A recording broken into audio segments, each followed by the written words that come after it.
ಆಚಿ chilli powder ಸಖತ್ ಖಾರ ಬಣ್ಣ ಮತ್ತು ರುಚಿ ಆಚಿ ಚಿಲ್ಲಿ ಪೌಡರ್. ಓಂ ಶಕ್ತಿ ಮೆರವಣಿಗೆಯ ವೇಳೆ ಕಲ್ಲು ತೂರಾಟವನ್ನ ಮಾಡಿದಂತ ಪ್ರಕರಣದಲ್ಲಿ ಈಗ ಒಂದಿಷ್ಟು ಬೆಳವಣಿಗೆಗಳಾಗ್ತಾ ಇದೆ. ಏನು ಇವತ್ತು ಅವರು ಬಸ್ನ ಮೂಲಕವಾಗಿ ಪ್ರಯಾಣವನ್ನ ಬೆಳೆಸ್ತಾರೆ. ಇವತ್ತು ಕೂಡ ಪೊಲೀಸರು ಹೆಚ್ಚಿನ ರೀತಿಯಾದಂತಹ ಭದ್ರತೆಯನ್ನ ಕೊಟ್ಟಿದ್ದಾರೆ. ಯಾಕೆ ಈ ಪರಿಸ್ಥಿತಿ ಬರ್ತಾ ಇದೆ? ನಗರ ಭಾಗಗಳಲ್ಲೂ ಕೂಡ ಓಂ ಶಕ್ತಿ ದರ್ಶನಕ್ಕೆ ಮಾಲಾಧಾರಿಗಳು ಹೊರಟಿದ್ದಾರೆ. ಈಗ ಮಾಲಾಧಾರಿಗಳಿಗೆ ಪೊಲೀಸ್ ಬಿಗಿ ಭದ್ರತೆ ಅಂತೆ. ಎಂಥ ಪರಿಸ್ಥಿತಿ ಬಂತ್ರಿ, ಎಂಥ ಪರಿಸ್ಥಿತಿ ಬಂತು. ಬಾದ್ರಾಯನಪುರ ಗೋರಿಪಾಳ್ಯ ಸಂಗಮ್ ಸರ್ಕಲ್ ವರೆಗೆ ಭದ್ರತೆ. 6 ಬಸ್ಗಳಲ್ಲಿ 300ಕ್ಕೂ ಹೆಚ್ಚು ಮಾಲಾಧಾರಿಗಳು ತೆರಳುತ್ತಾ ಇದ್ದಾರೆ. ಮೊನ್ನೆಯ ಕಲ್ಲು ತೂರಾಟದಿಂದ ಪೊಲೀಸರು ಎಚ್ಚೆತ್ತುಕೊಂಡಿದ್ದಾರೆ. ಮೈಸೂರು ರಸ್ತೆಯವರೆಗೆ ಸೈರನ್ನಲ್ಲಿ ಕರೆದೊಯ್ದಿದ್ದಾರೆ ಪೊಲೀಸರು. ಈ ದೇಶದ ಒಳಗಡೆಗೆ ಎಂತಹ ದೌರ್ಭಾಗ್ಯ ಬಂದಿದೆ ಅಂತಂದ್ರೆ, ಸಂವಿಧಾನದ ವಿಚಾರದಲ್ಲಿ ಮಾತನಾಡ್ತಾರೆ ದೊಡ್ಡ ದೊಡ್ಡ ನಾಯಕರುಗಳೆಲ್ಲ.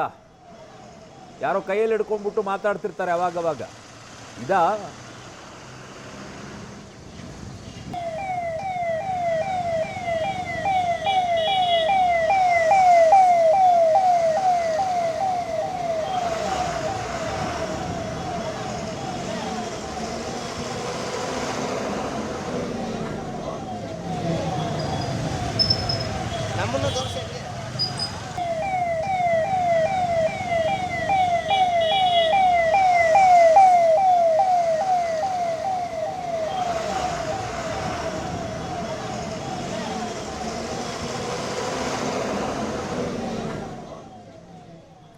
ಎಂಥ ದುಸ್ಥಿತಿ, ಎಂಥ ದೌರ್ಭಾಗ್ಯ ಬಂದು ತಲುಪಿದೆ ಅಂತ ನೋಡ್ಕೊಳ್ಳಿ. ಜಮ್ಮು ಕಾಶ್ಮೀರ ಭಾಗಗಳಲ್ಲೆಲ್ಲ ನೋಡಬೇಕಾದಂಥ ಪರಿಸ್ಥಿತಿಗಳು ಸೈನಿಕರ ಭದ್ರತೆಯ ನಡುವೆಗೆ, ಕಮಾಂಡೋಗಳ ಭದ್ರತೆಯ ನಡುವೆಗಳಿಗೆ ಮೂವ್ ಆಗ್ತಾ ಇದ್ದಿದ್ದೆಲ್ಲ. ಈಗ ಅದೇ ರೀತಿಯಾಗಿ ನಗರ ಪ್ರದೇಶಗಳಲ್ಲೂ ಕೂಡ ಯಾವುದಾದ್ರೂ ಹೋಗಬೇಕು ಅಂತಂದರೆ ಅವರನ್ನು ಕೂಡ ಪೊಲೀಸರು ಭದ್ರತೆಯ ನಡುವೆ ಕರ್ಕೊಂಡು ಹೋಗಬೇಕಾದಂಥ ಪರಿಸ್ಥಿತಿ. ಎಂಥ ಭಯದ ವಾತಾವರಣ ಸೃಷ್ಟಿ ಮಾಡಿಬಿಟ್ರು ಅಂತ.